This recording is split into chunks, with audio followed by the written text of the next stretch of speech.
every Sunday, only on DirecTV.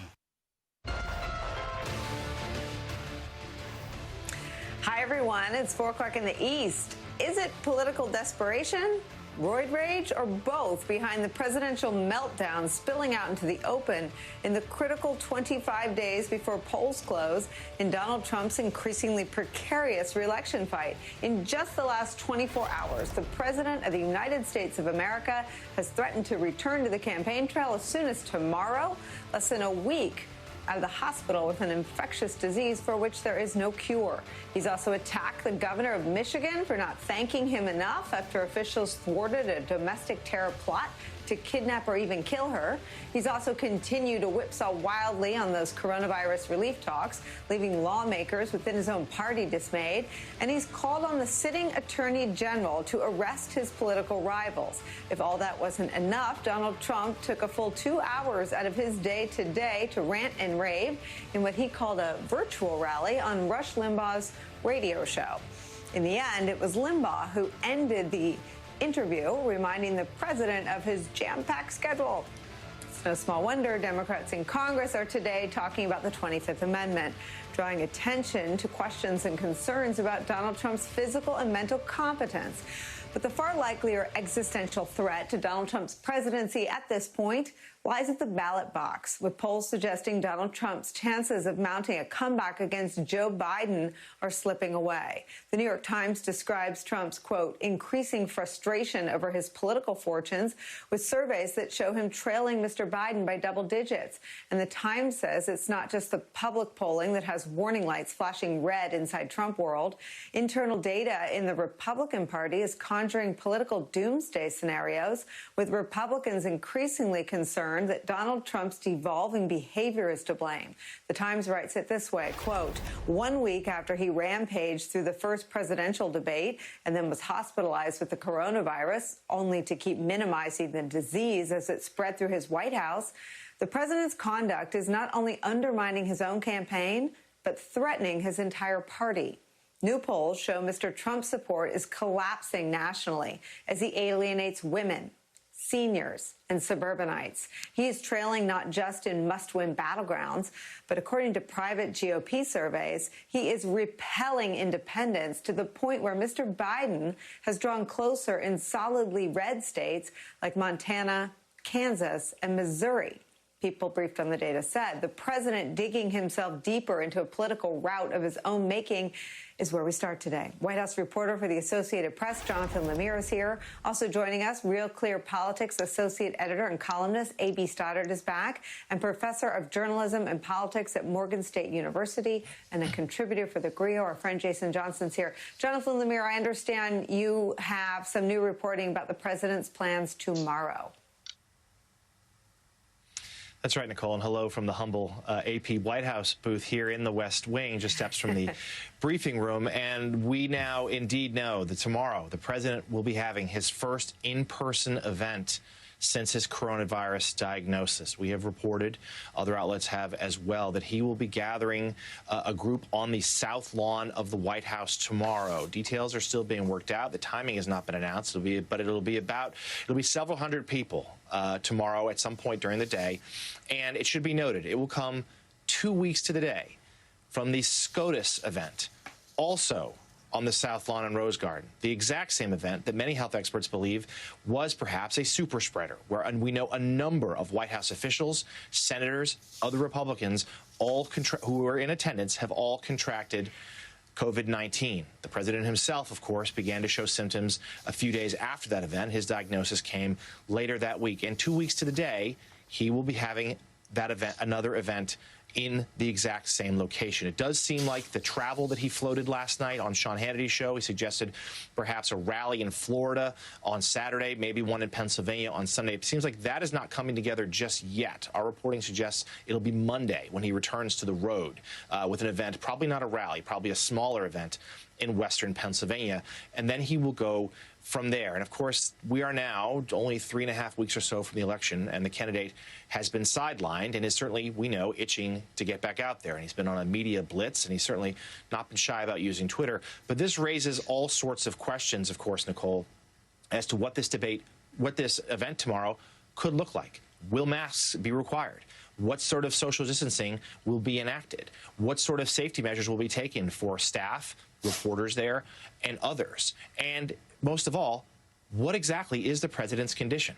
We still do not know if he is still contagious. We still do not know when or if he has taken a test. Has he tested negative at this point? He has been cagey in interviews. So has the White House doctor. We're expecting another update later today, but there has been no word whatsoever on the president's condition today. And I will note, tomorrow will be the first time anyone outside of a select few members of the staff will have seen him. The public nor the press. We have not laid eyes on him since Monday upon his return from Walter Reed Medical Center. Oh, but we have Jonathan Lemire in those, for the history books, videos where he is coiffed and saying befuddling things. I want to ask you a few questions, though. And first, do you feel safe there in the briefing room on the White House grounds?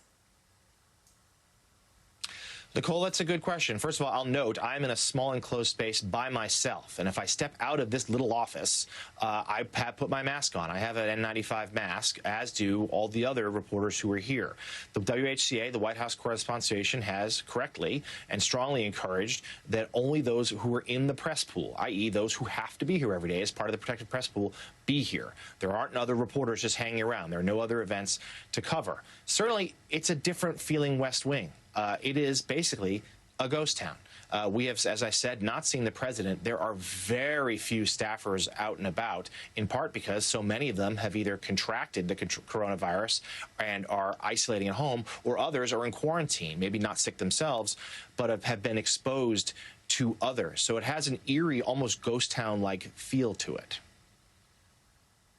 So, Jonathan, has he tested negative? Because to get into my grocery store in my town, I have my temperature checked and I have to attest to being not having had tested positive for coronavirus in the last 14 days. So he couldn't, in his condition, go into my grocery store, but he's going to host an event there at the White House. Nicole, we simply don't know. They have not said if he has tested negative or not. I can tell you that I did. The press pool receives a rapid test every day that we're here. I tested negative this morning, as did my colleagues, the few of us who are here today.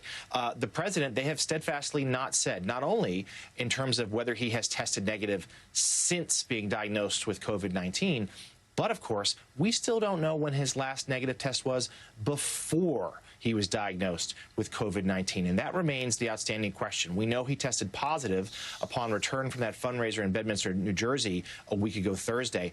But it remains unclear. The White House simply will not say when his last negative test was. And that's raising all sorts of questions and speculation that perhaps it wasn't Thursday morning.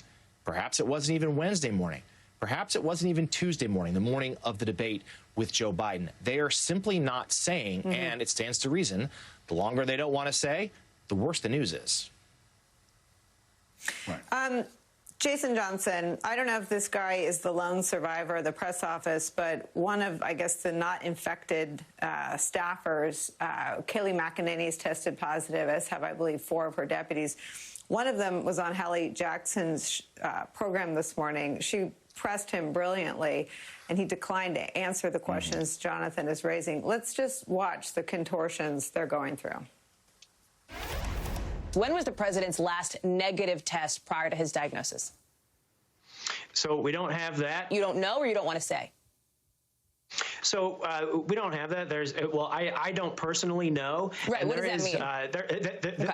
Have you asked, Brian? I think Wednesday you said you were going to look into that. So, Hallie, the president doesn't check all of his HIPAA rights at the door just when he becomes president. So it's a privacy thing then, the reason why you're not saying the last negative test? HIPAA? So that is one reason. We've had numerous updates per day. Nobody's answered this question that I know, have they? Extremely transparent. But I'm not sure why you're very focused on that question, because it's not something.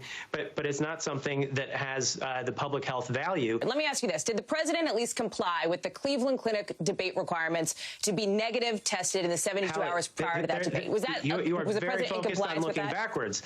The president is very interested in getting back out on the campaign trail. I'm very focused on getting an answer to this question, Brian. And I think a lot of people are. The 72-hour requirement to test negative. Did the president comply with that, yes or no? Hallie, We are looking at how the president can get out there without transmitting the virus, and that's what we're going to do. That is not the question that is in front of you, Brian. So do you not have an answer? I just want to be clear. I know.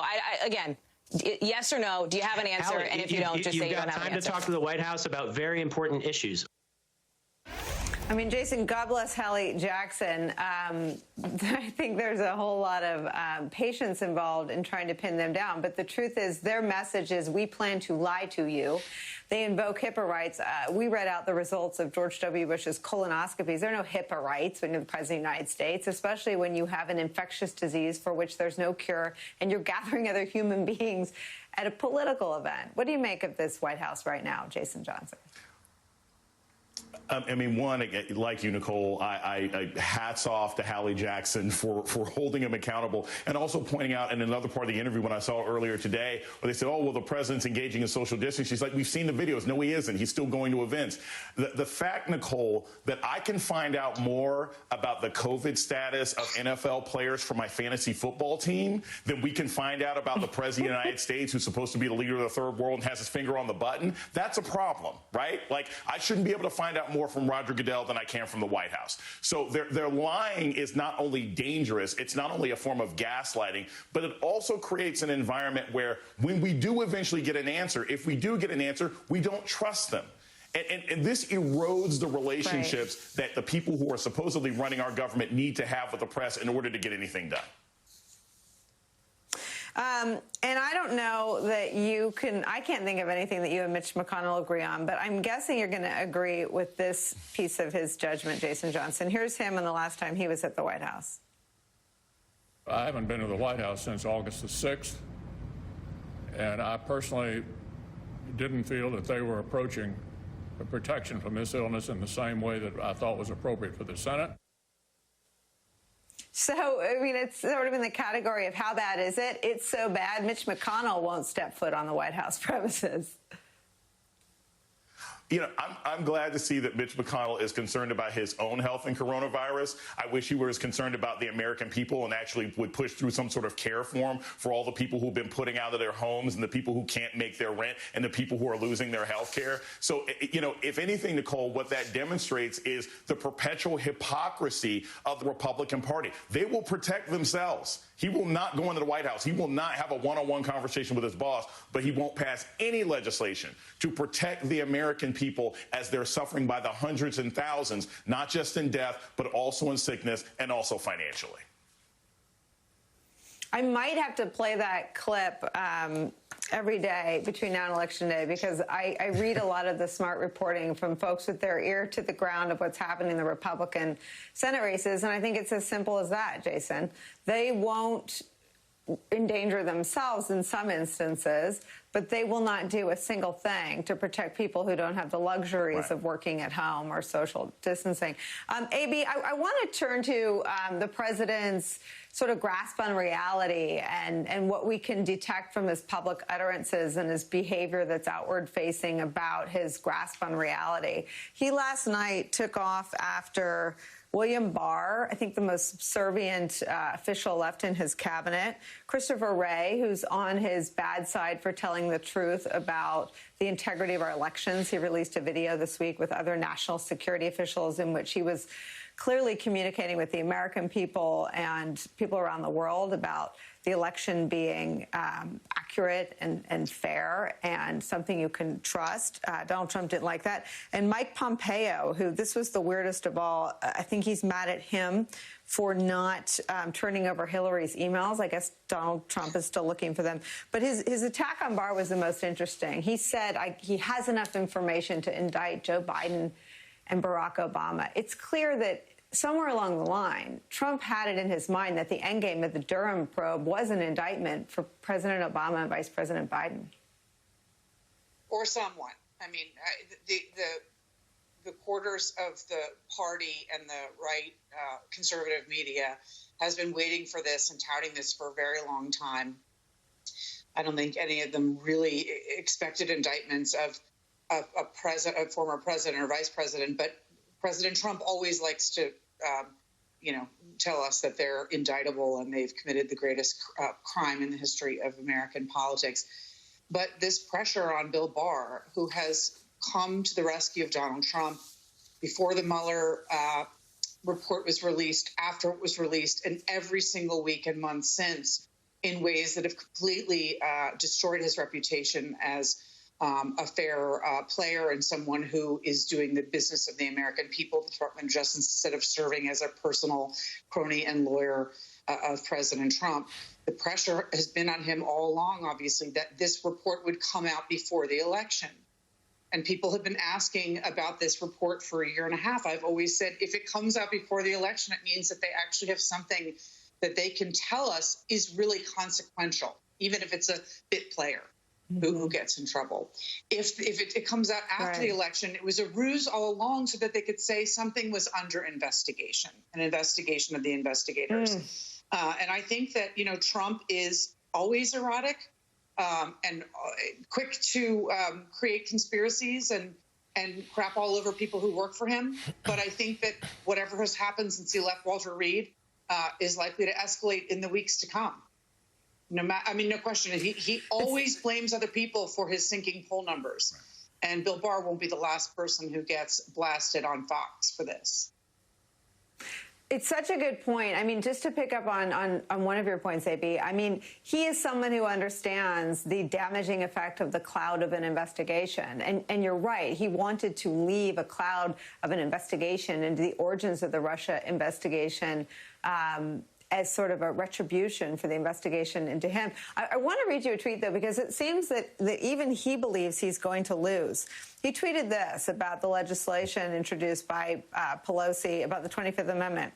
He tweeted, "Crazy Nancy Pelosi is looking at the 25th Amendment in order to replace Joe Biden with Kamala Harris. The Dems want that to happen fast because Sleepy Joe's out of it." He seems to be already moving on to next February when he's, in Trump Tower rage tweeting against the new president. I mean, Trump can't hide anything forever.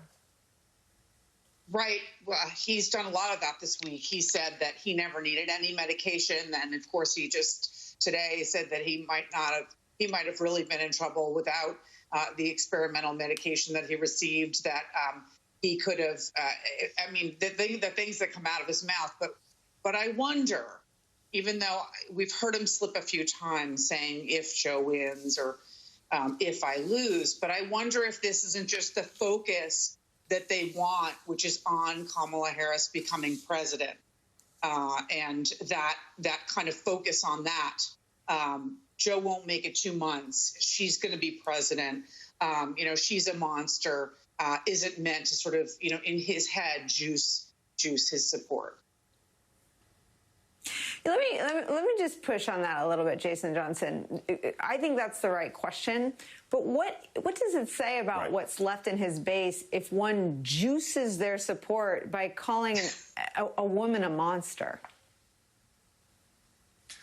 Well, I mean, that's been par for the course for the Trump campaign. But the problem is, and I think this is really key when we saw this in debate earlier this week, one, there's nothing monstrous or terrible about Senator Harris. And if your best campaign pitch, 20-something days away is basically a choose your own adventure of if Joe Biden becomes president, if they use the 25th Amendment, and then we get Kamala Harris, that's your pitch? That's not a good pitch. That's not something that's going to compel people. That's not something that's going to make people, end up following you one way or another. And I think we saw this over the course of the summer, the attempt to demonize Senator Harris, the attempt to make her out to be a bad person, the attempt to make her out to be some terrible woman who throws brown people in jail. None of that stuff really resonates with the American people. And in particular, and I got to say this, in the face of COVID, she still comes off as more competent than anybody in his administration. So he's not helping himself with this. But again, sexism and racism is pretty much all you've got left in the bag of the tricks for the Trump administration. The numbers look bad, and he's got no other place to go than after Senator Harris. And let me just put on my former Republican operative hat for a nanosecond. In the final weeks, you are shoring up the behavior of going out and voting, which is challenging for everybody. It's challenging for moms in the suburbs, which is who Donald Trump seems obsessed with. He keeps tweeting at them and making videos for seniors. The two things he said about the two women in the news this week are he's called one a monster. He's attacked the other after the FBI foiled a plot to kidnap and possibly kill her. We'll see how that plays. Yeah. All right, everyone is staying put. When we come back, Donald Trump's cries of alleged voter fraud are